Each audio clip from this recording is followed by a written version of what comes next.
V roce 1947 letectvo Spojených států amerických oznámilo, že v Novém Mexiku byl nalezen létající talíř, ale hned druhý den toto tvrzení zase rychle odvolali. Všichni si mysleli, že je tento příběh dávno zapomenut, dokud se po 30 letech neobjevily nové svědectví, které z této události udělali jednu z největších a nejznámějších záhad historie.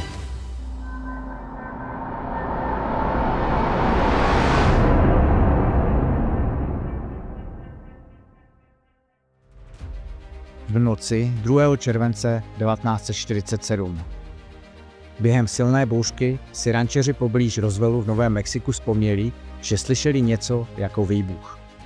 Následujícího dne farmář McBrazel objevil na poli poblíž svého domu trosky, které se nepodobaly ničemu, co kdy viděl. Brazel naložil několik těchto trosek do svého nákladáku a jel s nimi do asi 120 km vzdáleného Roswellu. Tam je vyložil na stůl šerifa George Wilcoxe. Zatímco se materiálem probírali, zavolal šerifový reportér místního rádia Frank Joyce, aby se zeptal, zda nemá nějaké zajímavé zprávy ke zveřejnění. Šerif předal telefon McBrazelovi a ten řekl reportérovi, že možná našel trosky létajícího talíře. Reportér si ale myslel, že jde o výmysl, a tak rančera odkázal na nedalekou leteckou základnu. Šerif s McBrazelem tedy předali trosky na základně letectva. Odtud byly trosky na příkaz plukovníka Blancharda převezeny na leteckou základnu Wright-Patterson. O 2 dny později měl reportér Frank Joyce návštěvu ve studiu rádia. Byl to poručík Walter Haut, tiskový důstojník z 509. letecké základny v Roswellu. Mimochodem, jednalo se o jedinou leteckou základnu ve Spojených státech, která v té době operovala s jadernými bombami.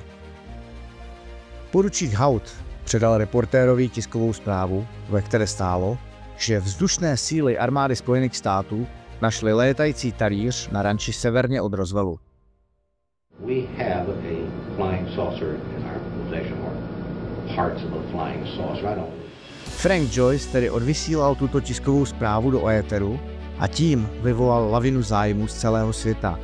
Je to stále jediný případ v dějinách Spojených států, kdy americká vláda řekla, že našla létající talíř. Headline edition, July 8, 1947. The Army Air Forces has announced that a flying disc has been found and is now in the possession of the Army. Army officers say the missile, found sometime last week, has been inspected at Roswell, New Mexico, and sent to Wright Field, Ohio, for further inspection. Zpráva o nálezu byla natolik důležitá, že i šéf FBI J. Edgar Hoover požádal, aby byl o případu informován. O 4 hodiny později velitel základny generál Roger Ramey svolal tiskovou konferenci. Sdělil médiím, že v rozporu s dřívějšími zprávami úlomky nepocházejí z ničeho jiného než z meteorologického balónu a ne z létajícího talíře. Major Marcel, který materiál shromáždil poté, pouzoval s obyčejně vypadajícími troskami. Veřejnost vysvětlení armády rychle přijala. Z jednoho z největších příběhů na titulních stránkách se přes noc stala pouhá poznámka pod čarou. A možná by zůstal jen pouhým střípkem na radaru, nebýt jednoho očitého svědka, jehož svědectví znovu otevřelo roswellský případ a šokovalo svět.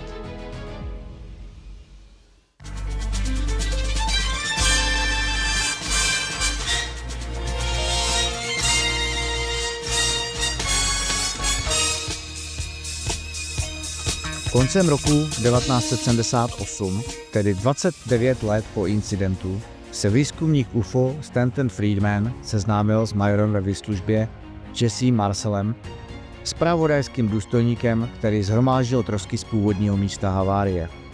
Marcel mu na záznam řekl, že došlo k manipulaci s důkazy. Materiál z meteorologického balónu, který byl ukázán tisku, nebyl to, co našli na místě havárie.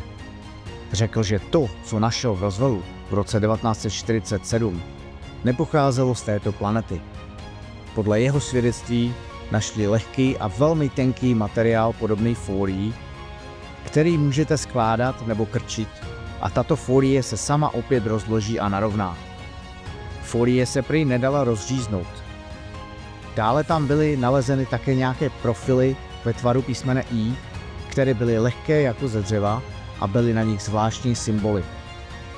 Nosníky také byly velmi pevné, nešly rozříznout ani zapálit. He said that was nothing but a weather balloon, crashed weather balloon. It was definitely not a weather balloon. And it was an aircraft. So what it could have been, I wouldn't know. I still don't know. Stanton Friedman pátral po dalších očitých svědcích. Během následujících 2 let vypátral dalších 62 lidí spojených s Roswellem. Výsledná kniha The Roswell Incident vykreslila zcela jiný obraz než armádní příběh o meteorologických balónech. Zahrnovala havarovanou vesmírnou loď, těla mimozemšťanů a bezohledné vládní utajování. A tím zažehnul celosvětovou posedlost tímto místem. Během let se objevilo spousta svědků. Někteří spojovali incident v Roswellu s havárií mimozemské lodi, jiní zase tvrdí, že šlo o tajný projekt armády s krycím jménem Mogul. Tento projekt měl za cíl vypouštět do horních vrstev atmosféry balóny, které měly zachytit známky jaderných výbuchů nepřátel. Incident se odehrál na začátku studené války, kdy 2 supermocnosti soupeřily v tom, která vyvine tu nejděsivější a nejsilnější zbraň v dějinách lidstva. Dnes je z Roswellu celosvětově hlavní město UFO. Sjíždějí se sem miliony turistů z celého světa, diskutují o možnostech a teoriích a nakupují suvenýry. Jaká je skutečná pravda o roswellském incidentu, se dost možná nikdy nedozvíme. Jisté ale je, že Roswell navždy zůstane v srdci všech ufologů a nadšenců místem, kde došlo k prvnímu a poslednímu nálezu létajícího talíře, který kdy armáda Spojených států potvrdila.